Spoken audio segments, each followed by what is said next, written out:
Let's now discuss solving differential equations using power series.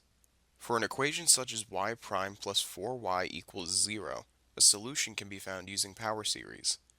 Not every differential equation can be solved using power series. Some require other methods, and some cannot be solved.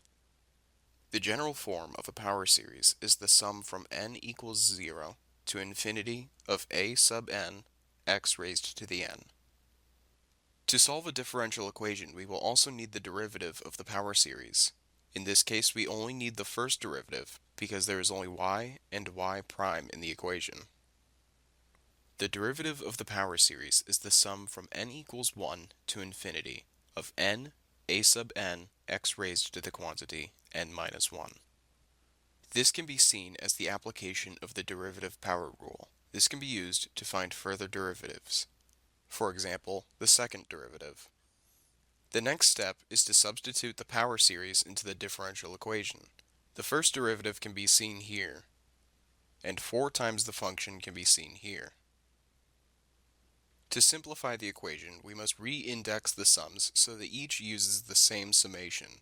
In this example, the sum from n equals 1 to infinity can be rewritten to start at n equals 0 by replacing each n with n plus 1. Now that the sums use the same indexes, they can be combined into one sum, and x to the n can be factored out. Since x to the n cannot be equal to 0, the only solution to this problem is when the entire coefficient is 0. Setting the coefficient equal to 0 gives the equation n plus 1 times a sub n plus 1 plus 4a sub n equals 0. Solving for a sub n plus 1 gives negative 4a sub n over the quantity n plus 1. This is the solution for the coefficient in terms of the previous coefficient. Next, we need to find the general solution for the coefficient. To help determine the general solution, we will examine the first couple of terms in the series.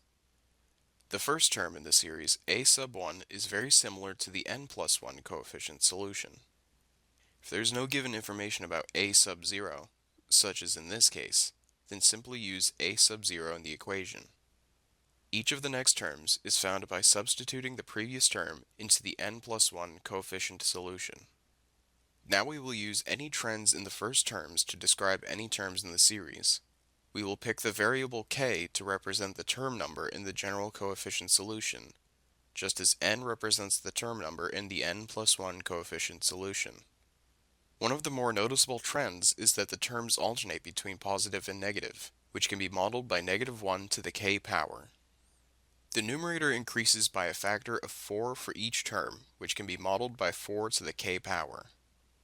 The denominator is divided by a new number that increases by 1 each term, which can be modeled by k factorial. Each term is a product of a sub 0, so we must multiply by a sub 0. This results in the general solution for the coefficient. You can determine if this is accurate by substituting integer values for k and checking if they in fact equal the terms found before.